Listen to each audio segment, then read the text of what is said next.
Bajo las órdenes directas de Stalin, Igor Kurchatov, un brillante físico conocido como La Barba, encabezaba el equipo soviético de la bomba atómica.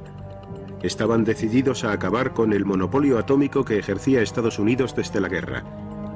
El 29 de agosto de 1949 alcanzaron el éxito.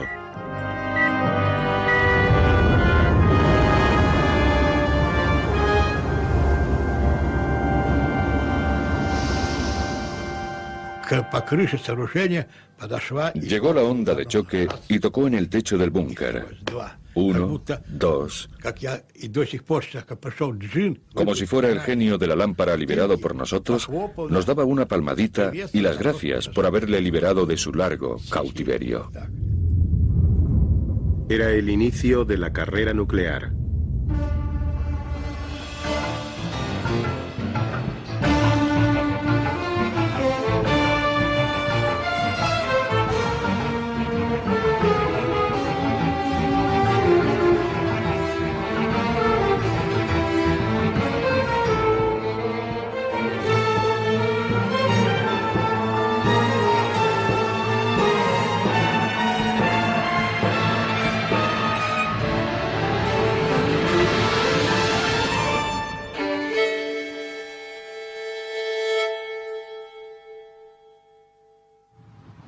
Times Square is its normal busy self in the last seconds before a daylight atom bomb drill. Estados Unidos se prepara para un ataque nuclear. The siren's wail sends New York's inhabitants to shelter. All buses, taxis, and autos discharge their passengers, who are guided by wardens to shelters. Movement is rapid but orderly.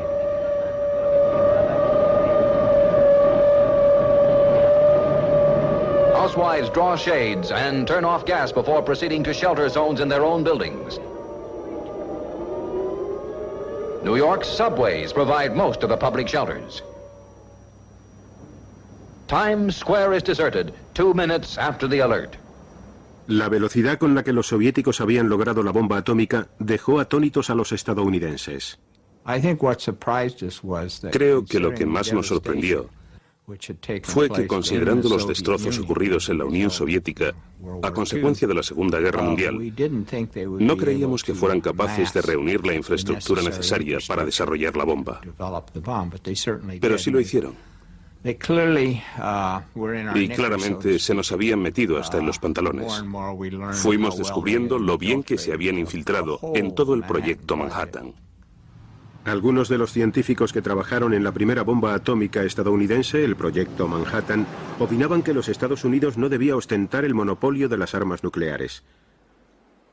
Klaus Fuchs, un ciudadano británico nacido en Alemania, era uno de ellos.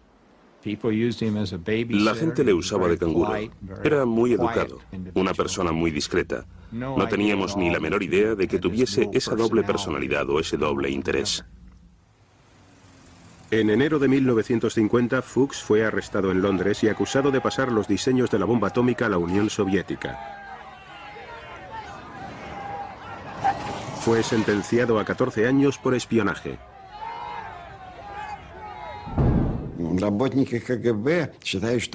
Los agentes de la KGB creían que habían traído todos los planos y los científicos simplemente copiaron la información que les trajeron.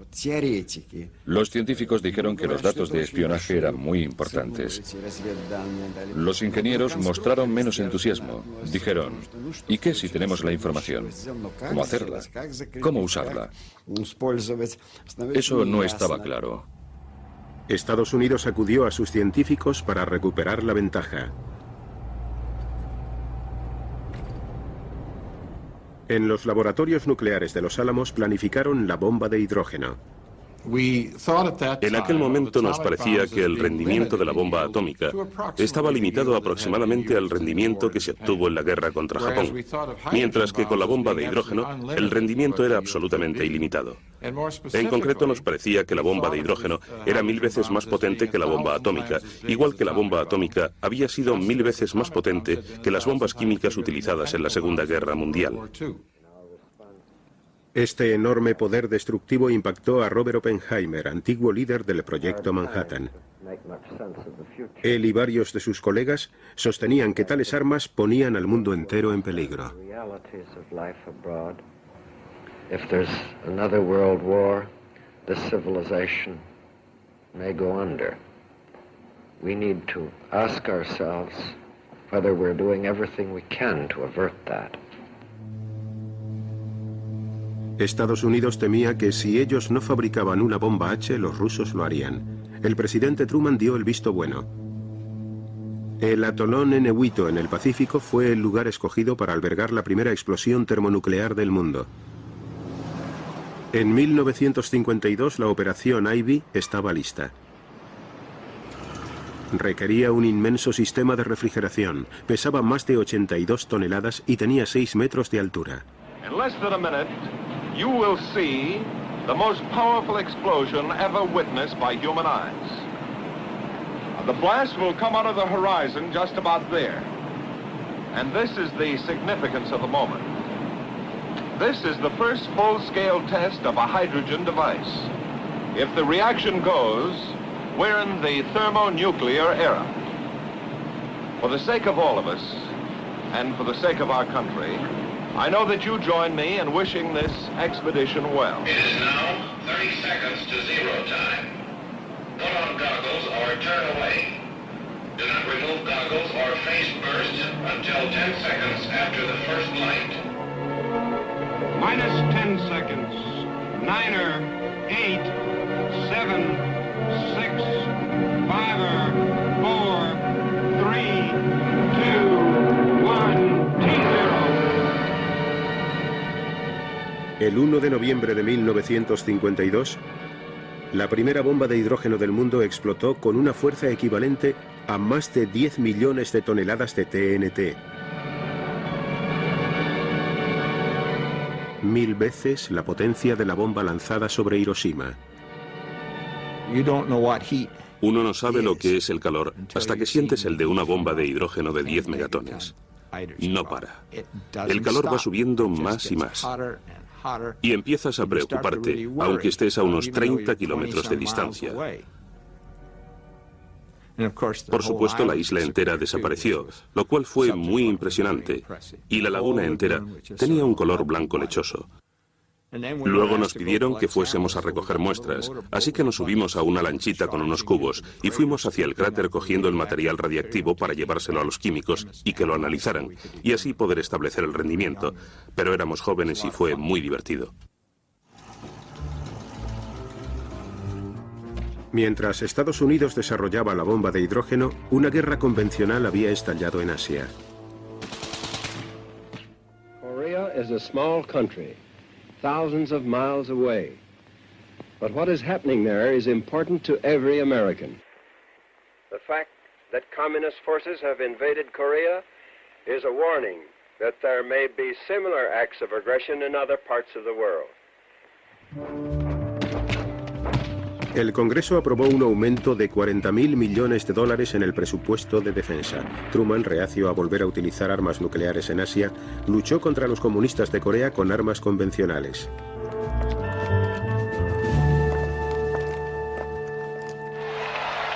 En 1952, el general Dwight Eisenhower, excomandante supremo de las fuerzas aliadas, inició su campaña para suceder a Truman.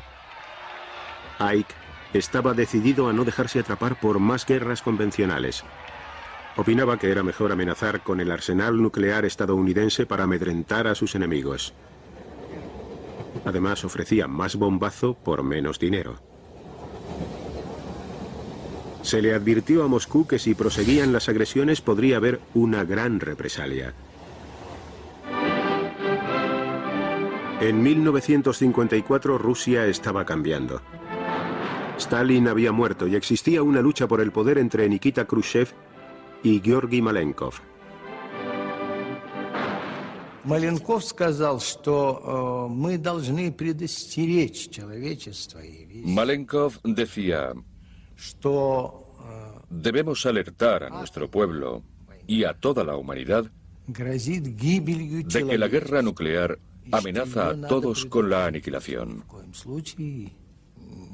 Hay que evitarla a toda costa.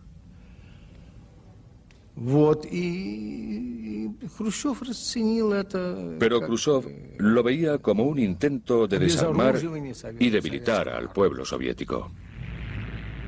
Ese mismo año, los líderes soviéticos presenciarían una demostración de su poder nuclear. Атомная бомба сброшена.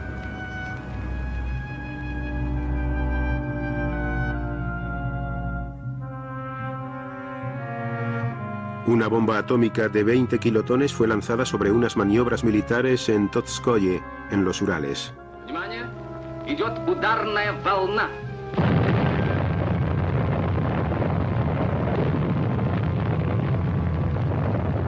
Al explotar la bomba, las tropas avanzaron sobre la zona radioactiva.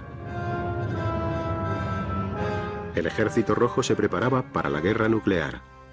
Я был в группе разбора этого учения и хорошо помню. Yo era miembro del equipo de asesores para aquella prueba. Министр обороны тогдашний маршал. Recuerdo muy bien cómo el mariscal Bulganin, ministro de Defensa, dijo que las armas nucleares no eran tan aterradoras como habían advertido los imperialistas.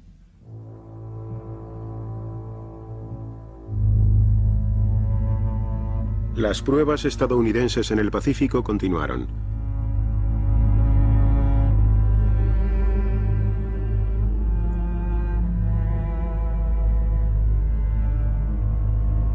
En 1954, la Gamba debía explotar con una fuerza de unos 5 megatones, pero los cálculos eran erróneos.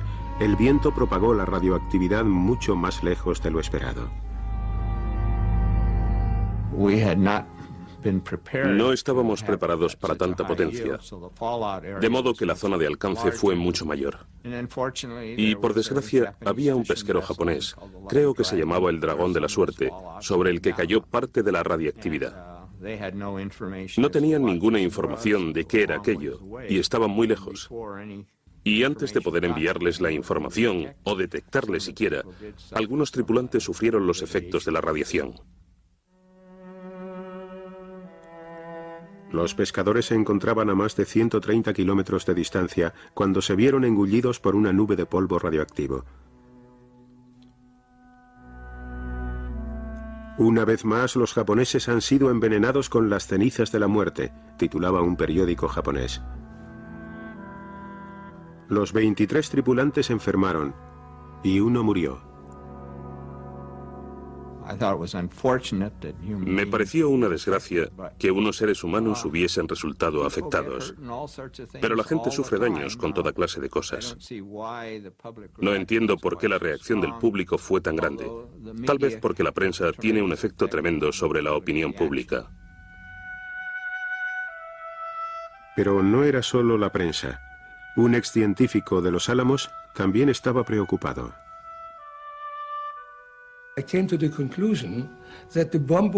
Llegué a la conclusión de que la bomba era una bomba muy sucia, y entonces llegó un comunicado de la Comisión de Energía Atómica de Estados Unidos que decía: no se preocupen por la radiación, no es más de lo que se recibe con una radiografía.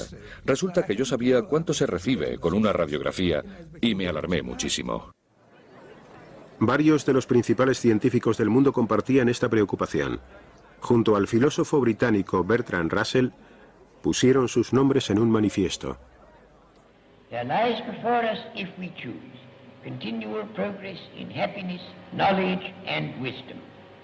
Shall we instead choose death, because we cannot forget our quarrels? We appeal as human beings to human beings. Remember your humanity and forget the rest.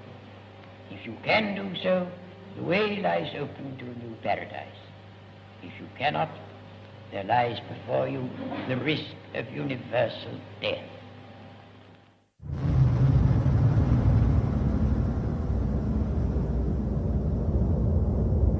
En 1955, Rusia lanzó la primera bomba H aérea.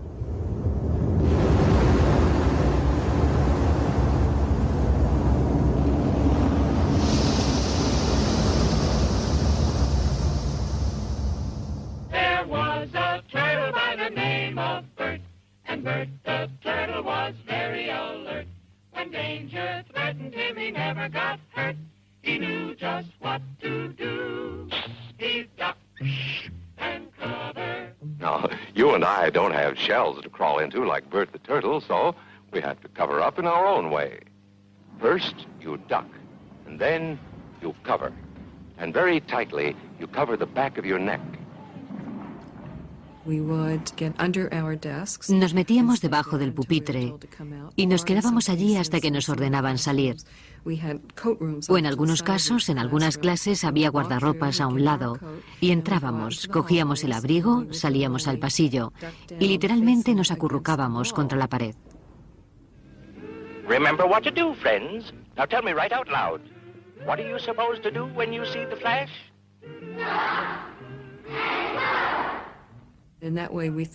Así creíamos protegernos de las bombas y de cualquier daño que pudiéramos sufrir.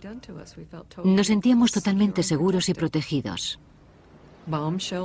Los refugios, construir refugios en el jardín, era algo que se veía mucho en las revistas y te hacía pensar que eso sucedía realmente en algunas zonas residenciales de Estados Unidos.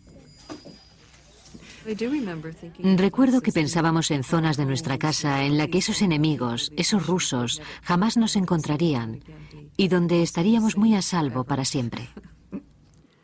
En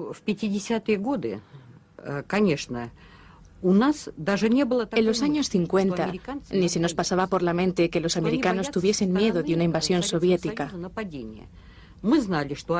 Creíamos que sabían que solo teníamos intenciones pacíficas, que solo queríamos vivir en paz. Queríamos reconstruir nuestro país. Teníamos nuestros planes quinquenales. En ninguna parte estaba escrito que quisiéramos invadir a nadie.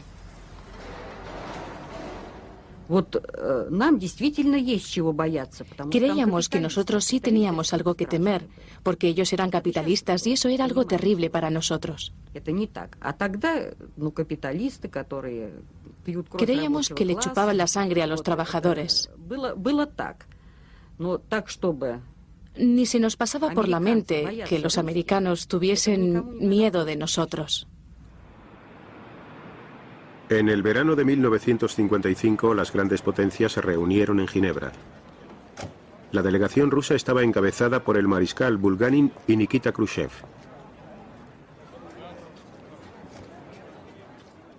La propuesta más sorprendente de Eisenhower fue la de cielos abiertos. Ike sostenía que su plan rebajaría las sospechas mutuas, pero también desvelaría los secretos de la máquina militar soviética.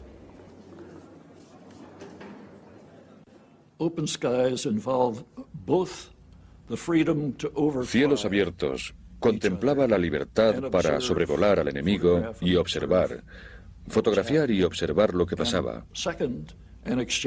así como el intercambio de planos, como dijo Eisenhower, de los programas militares de ambos bandos.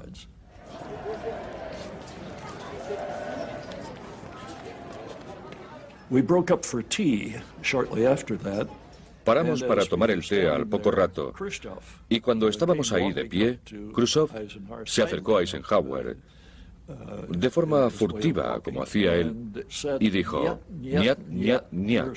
Lo que quieren es mirar en nuestro dormitorio". Y cuando nos fuimos, Eisenhower dijo: "Ahora ya sabemos quién está al mando de la delegación soviética". Ese mismo año, en la exhibición aérea de Moscú, los soviéticos permitieron que Occidente viera sus nuevos cazabombarderos, llamados bisontes.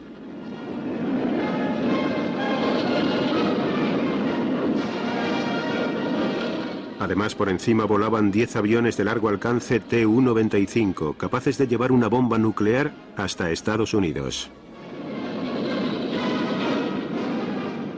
Для американцев появление до десятка Ту-95 способных достичь цели. Para los americanos, ver 10 aviones capaces de llegar hasta Estados Unidos fue una conmoción. Считалось, что поскольку баллистических ракет еще не было, en aquella época, en ausencia de misiles balísticos, suponían que la Unión Soviética no tenía medios para bombardear América.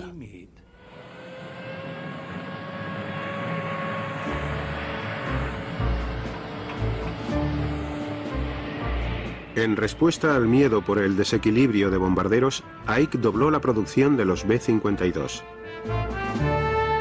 Estados Unidos necesitaba saber cuánta era la diferencia en realidad.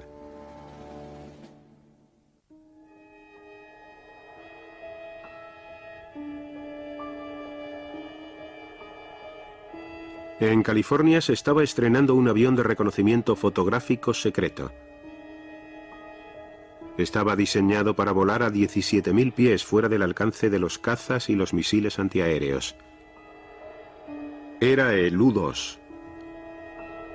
Controlados por la CIA, estos largos vuelos sobre territorio soviético suponían un riesgo evidente, pero la información que podían obtener sería vital. Ike se la jugó. En uno de los vuelos que hice, pasé por el Engels, la llamada base Engels, y para mi gran sorpresa y alegría, estaba llena de bombarderos Bisonte. Supe al instante que había descubierto que sí había un desequilibrio de bombarderos, que aquella debía ser la foto más importante jamás tomada por un piloto de reconocimiento. Bueno, me esperaba recibir la medalla de honor del Congreso al aterrizar. Pero resultó que la foto que había sacado no era de una parte de toda la flota rusa de bombarderos, sino que era de toda la flota rusa de bombarderos. Y en realidad no había ningún desequilibrio. Estaban todos en esa base al mismo tiempo. Khrushchev, por aquella época, llegó a la conclusión de que los misiles eran el arma del futuro y que los buques de guerra se estaban quedando obsoletos, que los bombardeos se estaban quedando obsoletos, que debíamos concentrar todo en los misiles. Y como dijo una vez, ha llegado el momento de producir misiles como salchichas. Ingenieros de toda la Unión Soviética habían ido llegando al duro desierto de Kazajistán para construir la base secreta de misiles de Baikonur.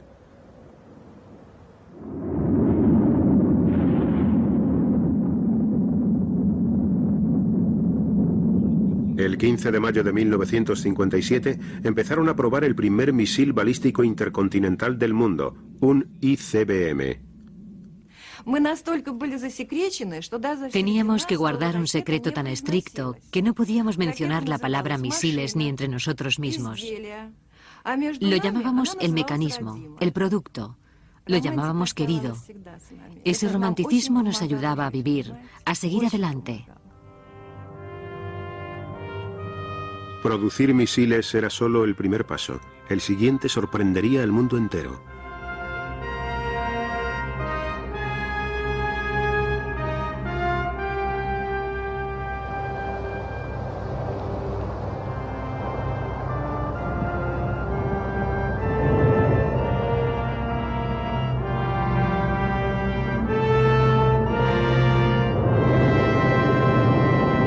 El 4 de octubre de 1957, Rusia lanzó el primer satélite espacial del mundo. Lo llamaron Sputnik, compañero de viajes de la Tierra.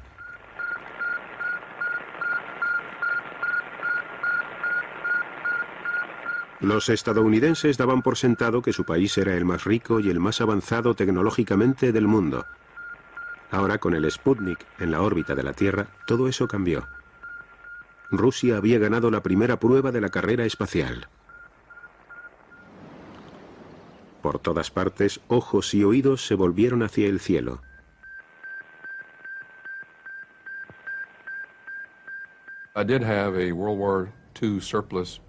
Tenía un equipo de la Segunda Guerra Mundial en el garaje.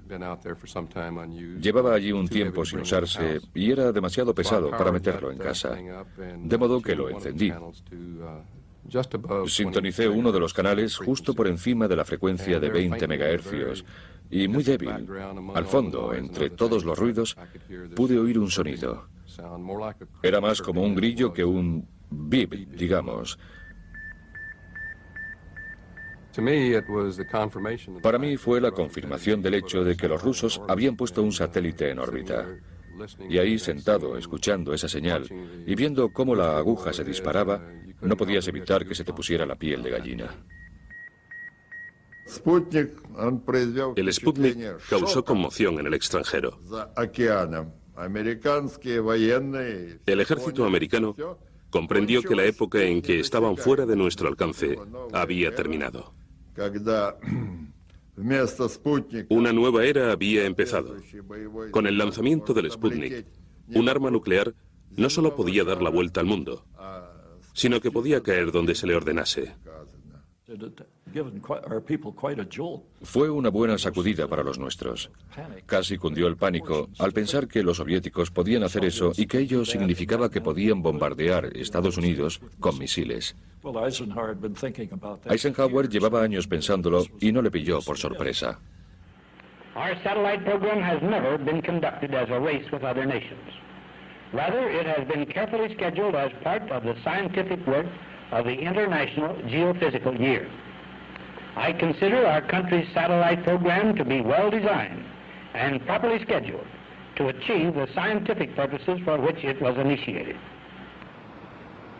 Los críticos de Eisenhower alegaron que con su lentitud había concedido ventaja al enemigo. This government needs to start telling the truth to the American people. Quit kidding ourselves and quit trying to fool our friends and our neighbors. And by that I mean, let's find out just where we stand in this race and this armament picture, and let's find out just what we're going to do about it. Let's quit acting as if nothing happened, because something has happened, and it has embarrassed us throughout the world. Во всем мире Los medios de comunicación de todo el mundo estaban embargados de emoción porque el hombre había podido llegar al espacio. Nos hubiese gustado descansar un poco, pero Khrushchev tenía razón. Он понял, что победы в космосе могут иметь в политике большее значение. Comprendió que las victorias en el espacio podían tener mayor importancia en política que la amenaza de un palo con una bomba nuclear en la punta. En menos de un mes Rusia tenía preparado el Sputnik 2.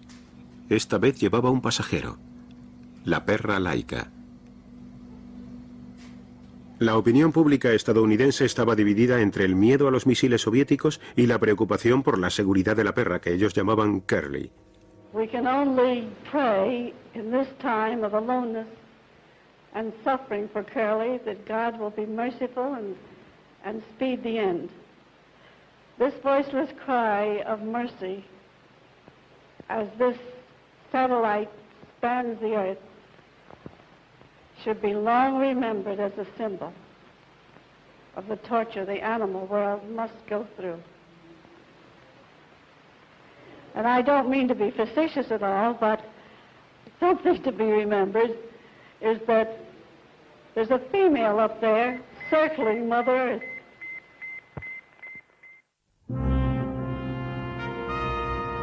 Para alcanzar a los rusos, Estados Unidos impulsó su propio programa de satélites. The Army and the Air Force were very eager to put up a satellite. El ejército y las fuerzas aéreas estaban ansiosos por lanzar un satélite. Eisenhower dudaba sobre sus propuestas y decidió llamar a la Marina para que fabricase un nuevo satélite llamado Vanguard, y que solo estaría dedicado a fines civiles y pacíficos. And so at the sunrise hour of the launching day, the U.S. scientists realize the world is watching and waiting. Success or failure will bring equal headlines. That is one price of greatness. And the Americans who sweat this one out at Cape Canaveral know their fledgling is on the spot.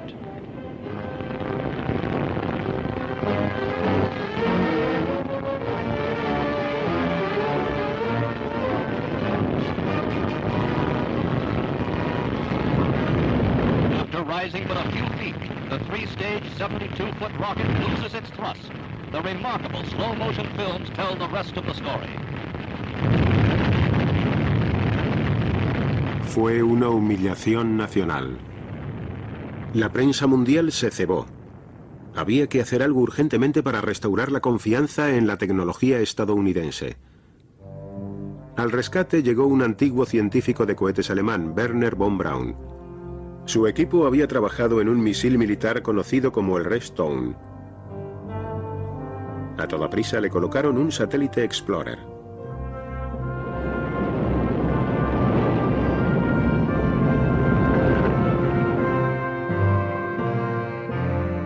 Funcionó. La carrera espacial era entre el capitalismo y el comunismo, una competición que Occidente temía que estuviese ganando Rusia.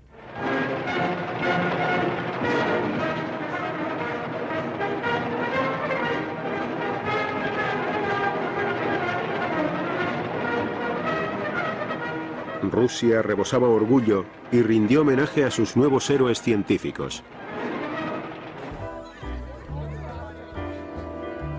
Estados Unidos, decidido a ponerse al día, se concentró en la juventud. Muy pocos alumnos estudiaban ciencias o ingeniería.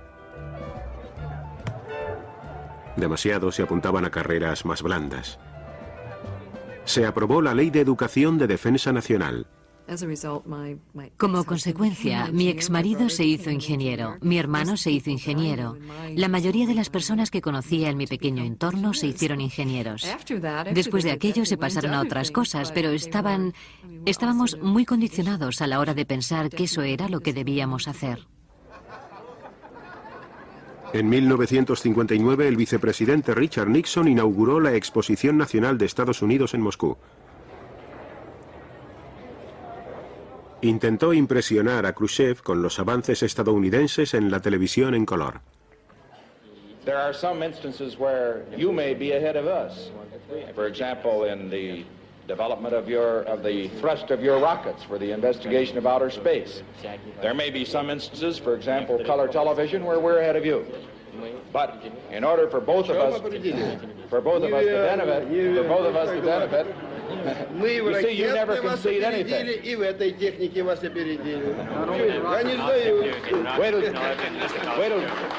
Wait till you see the picture.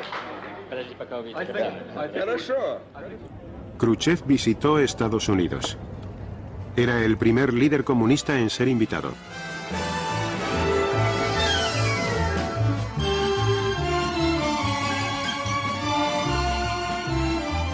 En Hollywood, las estrellas acudieron a entretenerle.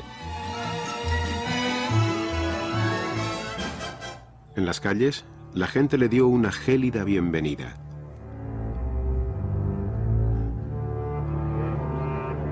Los últimos días de la visita los pasó con Eisenhower en Camp David. Ambos dijeron que estaban dispuestos a frenar la carrera armamentística. A Eisenhower le resultaba difícil apoyar una reducción. El pueblo norteamericano estaba convencido de que el desequilibrio de misiles favorecía a Rusia. Ike dudaba del desequilibrio real que había. Los aviones espía U-2 habían estado buscando misiles y habían encontrado muy pocos. Necesitábamos la información que nos traía el U-2, ya que los rusos lo llevaban todo en secreto. Era el país más grande del mundo y no tenía ni turistas ni nada. Necesitábamos un medio especial para saber cosas. El piloto Gary Powers fue escogido para una de las misiones de espionaje más largas y peligrosas de la historia. Despegaría desde Pakistán y volaría hacia el norte atravesando Rusia. Su ruta le haría pasar sobre unas nuevas y mejoradas defensas antiaéreas. Nada más entrar el U-2 en territorio soviético, el radar ruso lo detectó.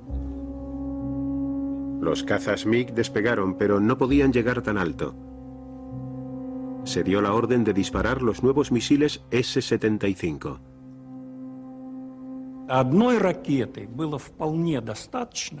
Con un misil bastaba para derribar el avión de Powers. Lo primero que descubrimos fueron los restos del aparato. Aquí están detrás de mí. El fuselaje, las alas y los depósitos. A Eisenhower le dijeron que el avión había desaparecido y que quizás tendría que hacer un comunicado público. Le recordé que teníamos una historia falsa que podíamos usar y que consistía en decir que el avión estaba a gran altura, que era un avión meteorológico que había debido desviarse. Y eso contamos. It is entirely possible that having a failure in the oxygen equipment, which could result in the pilot losing consciousness, the plane continued on automatic pilot for a considerable distance and accidentally violated Soviet airspace. Там же, естественно, и самое главное, так сказать, Y la prueba principal, por así decirlo, era el propio Powers y su equipo. Были и такие вещи, как Llevaba con él una aguja envenenada y una pistola con silenciador.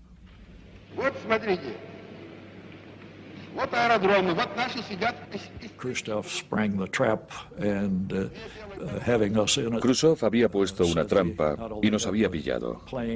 Dijo que no solo tenía el avión, sino que tenía al piloto, que no era un avión desviado, que estaba en su curso, que no era un avión meteorológico, que era un avión espía, que lo sabía todo y que exigía una disculpa de Estados Unidos. It appears that endeavoring to obtain information now concealed behind the Iron Curtain, a flight over Soviet territory was probably undertaken by an unarmed civilian U-2 plane. Khrushchev gathered us around him, and he said, "Look, we're Khrushchev nos reunió y dijo: mirad, vamos a adoptar una postura muy dura, porque si no, el público no lo comprenderá.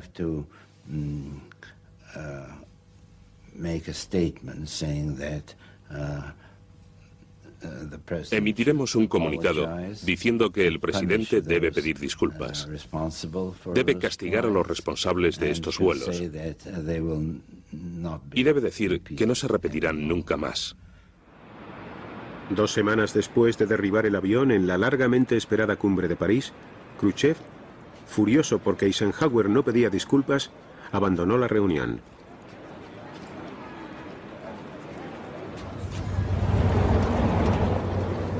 La cumbre se vino abajo. En Moscú, el juicio de Powers por espionaje fue un gran acontecimiento mediático. El mundo vio cómo habían pillado a Estados Unidos con las manos en la masa. I ask the court to weigh all the evidence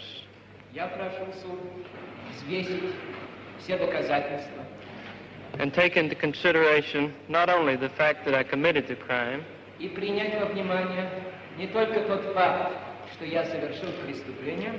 but also the circumstances which led me to do so.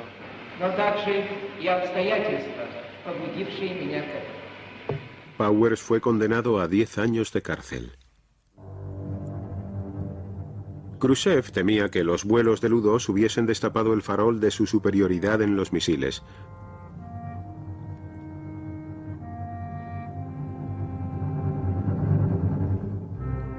En el cosmódromo secreto de Baikonur, los ingenieros estaban probando un nuevo ICBM. Al mando estaba el mariscal Nedelin. Había una gran urgencia por crear un nuevo misil. Las órdenes son las órdenes.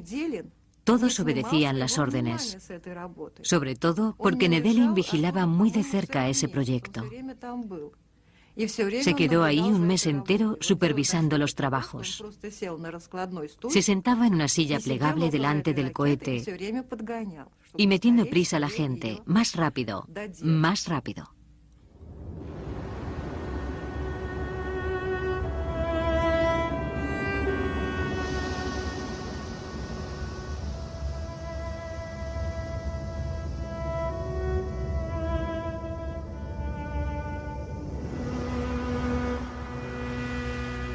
Al colocar un panel de control, el motor ardió en llamas.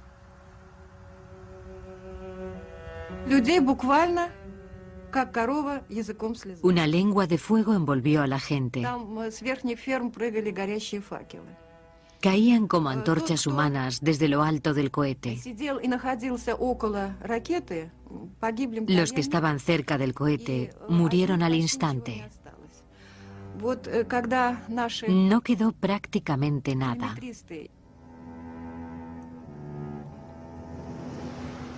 Murieron 189 personas.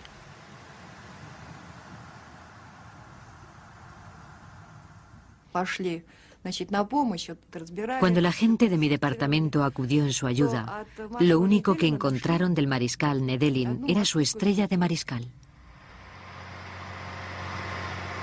En Estados Unidos el programa de misiles por fin iba a toda velocidad. Eisenhower había aprobado otros 12.000 millones de dólares para defensa. Los misiles Atlas, Thor, Minuteman y Polaris pasaban las pruebas con éxito.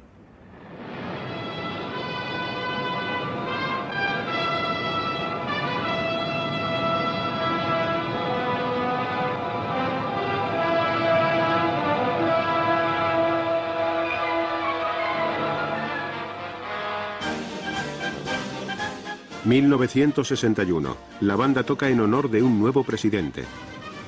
A lo largo de toda la campaña electoral, John Kennedy atacó a los republicanos por su débil postura ante el comunismo y en concreto por el desequilibrio de misiles que, según él, Eisenhower había permitido. Kennedy prometió que sus expertos en defensa solucionarían el problema. Yo apenas sabía la diferencia entre un arma nuclear y un arma convencional, pero tuve un contacto y un aprendizaje muy rápidos, ya que un elemento clave en la campaña electoral que acababa de ganar el presidente Kennedy era la carga de los demócratas, incluido el presidente Kennedy, acusando a Eisenhower de permitir el desequilibrio de misiles, de permitir a los soviéticos, mediante la pasividad americana, construir una fuerza de misiles superior. De modo que, evidentemente, mi primera responsabilidad como secretario de Defensa era cuantificar ese desequilibrio e iniciar las acciones para reducirlo. Tardamos unas 3 semanas para establecer que sí había un desequilibrio, pero el desequilibrio era a nuestro favor. Si bien iba a remolque en la carrera de los misiles, a Rusia le quedaba un as bajo la manga: Yuri Gagarin. Desde las 5 de la madrugada no paraba de pensar: ahora le están despertando, ahora se está vistiendo, está comiendo, ahora se está subiendo al autobús de camino a la plataforma.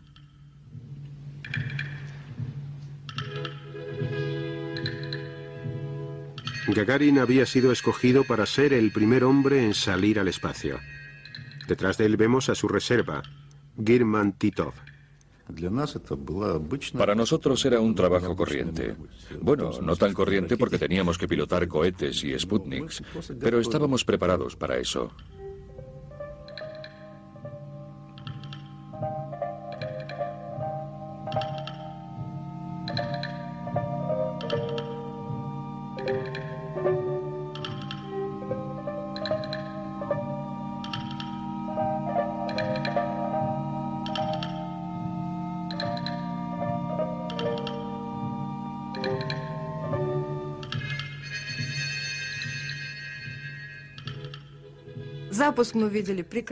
Pudimos ver el lanzamiento muy bien.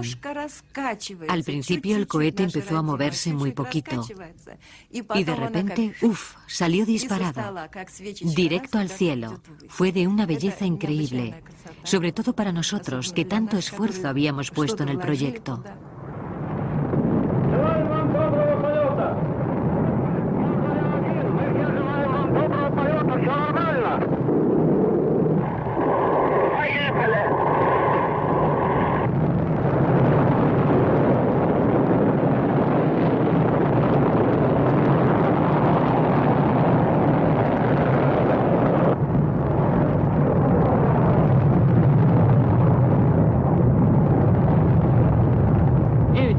Минут по московскому времени я услышал свист и все нарастающий гул. Почувствовал, как гигантский космический корабль задрожал всем своим корпусом и медленно, очень медленно оторвался от стартового устройства. Было трудно пошевелить рукой. Я знал, что это состояние продлится недолго, пока корабль наберет необходимую скорость и выйдет на орбиту вокруг Земли. Земля сообщила: прошло 70 секунд после старта. Я ответил: понял вас, все хорошо.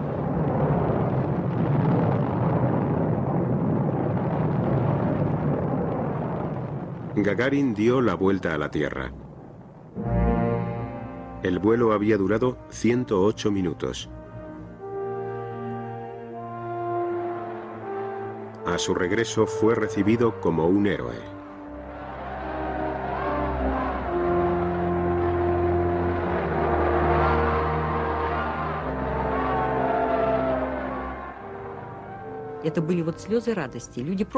Había lágrimas de alegría. La gente besaba desconocidos en las calles y Gagarin era el amor de todo el mundo. Él y su sonrisa. Todavía guardo su fotografía.